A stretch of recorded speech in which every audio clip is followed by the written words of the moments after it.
US में एक student को कितना पैसा लगता है पर मंथ, खर्चा कितना होगा उसका, एजुकेशन फीस के अलावा, ट्यूशन फी के अलावा? सो ओवरऑल स्टूडेंट जब बाहर जाते हैं ना, per year they spend anywhere from $46,000 to $50,000 average across countries average. उसमें से around $25,000-30,000 they spend on fees. $10,000, $10,000 to $12,000 they spend on accommodation. Another $5,000 to $6,000 they spend on grocery. Right? So overall around $46,000 to $50,000 a student spend per year. 40 lakh के आसपास. 40 से 50 lakh. Right. उसमें अगर मैं housing को include करता हूँ तो $1,000 से $2,000 per month they need if your accommodation booked early and it's excluded of your day-to-day expenses. 80,000 से 1.5 लाख के बीच. हाँ, तो अराउंड $500 से $1,000 a normal life you can spend. अगर आपको थोड़ी पार्टी वार्टी करनी है आप पार्ट टाइम कर लो. राइट. घर से पैसे आ रहे हैं, आपको पढ़ाई में फोकस करना है, तो $500 से $1,000 per month on an average student spend beyond. So let's say आपने बोला 1.5 लाख रुपए इज accommodation पर मंथ. और उसके बाद 50,000 से 1 लाख रुपए और मान लो, ठीक है, अच्छी लाइफ जीने 2.5 लाख रुपए महीना उसको लगेगा एग्जाम्पल. तो क्या 2.5 लाख रुपए महीना वहाँ से उसमें से कितना कमा सकता है? Very good point. So usually एक student when they are studying full time they are allowed to work. थोड़ा सा कंट्री टू कंट्री वेरी हो जाता है, but 20 hours in a week they can work. And एक 20 hour अगेन अगर हम UK की बात करें या यूएस की कर लेते हैं, so on an average $15 per hour that they can earn. Okay. And in a month they can work up to 80 hours. तो $1,200 के आसपास वो कमा सकता है. तो 50 लाख से 70 लाख के आसपास को साल भर में खर्चा करना है. अब ये 70 लाख में से कितना लोन मिलेगा? अराउंड 80% लोन मिल जाता है. 20-25% most of the education loan partners they either have collaterals or non-collaterals. Collaterals हो तो rate of interest कम मिलता है, non-collateral तो rate of interest ज़्यादा होता है, risk. Okay, मेरे को हाँ मतलब 80%. let's explain to people. Okay, so मतलब इसमें से अब आप बोल रहे हो 70 लाख में से आप बोल रहे हो मोटा मोटा 55 लाख मिल जाएगा. 50 से 55 लाख, बाकी 15 से 20 लाख रुपये घर वालों को देने पड़ेंगे बाहर जाने के लिए, शुरू के लिए जिसके लिए अब लोग सेव करना शुरू हो गए शुरू से. और हाँ, इतना होता भी है. 15 से 20 लाख उनको देने पड़ेंगे. 50 से 55 लोन मिल जाएगा.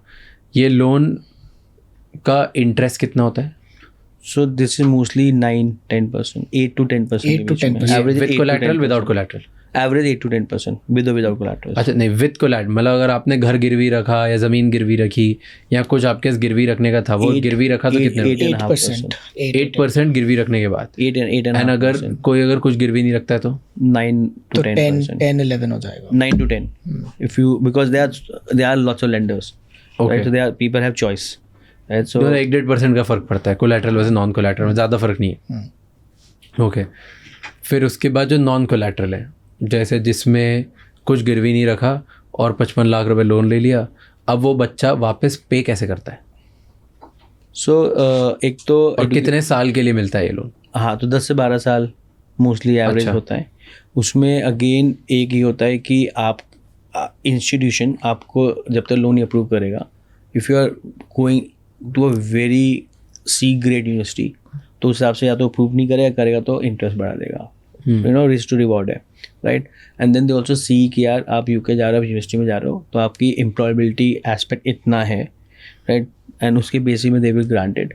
एंड उसमें भी क्या होता है, पूरे एक साथ सैंक्शन नहीं करते, यू नो, एक साथ 2 साथ करेंगे. Right. So mostly student job के बाद उसमें 2 या 3 साल का अमोर्टाइजेशन होता है, जहाँ पे if you are not getting job तो 2-3 साल बुक हो गए. उसके बाद जैसे ही आपकी जॉब लगती है उसके बाद आप, मोस्टली ये होता है क्लॉज कि जॉब लगी उसके बाद आप पे करते हो. तो इट्स नॉट लाइक कि आप यू नो, मतलब आपकी जॉब नहीं लगी तो you are in doldrums. Right. They give you that 2-3 even 3 महीने 6 महीने 1 साल 2 साल का एमोर्टाइजेशन भी होता है, जहाँ पे if you are not getting job you are not suppose to पे.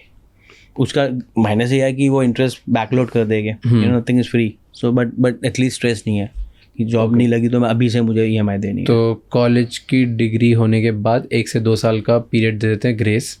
उसके बाद you need to start paying principal and EMI both. Yes.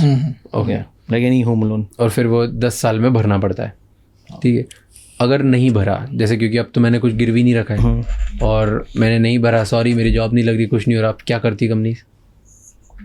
See, default value in education loan is less than 1% and on an average 0.3, 0.4% है, right? तो non-intent default is very less और job आपकी एक साल में लगेगी बट लग जाती है यार, अगर आप बाहर से पढ़ के आते हो या कोई डिग्री भी लेते हो, अनलेस आप ही को नहीं काम करना अलग बात है, बट लग जाती है। अगर ऐसे और भी बहुत इंसाइटफुल शॉर्ट्स और क्लिप्स देखनी है तो इस चैनल को सब्सक्राइब कर लो।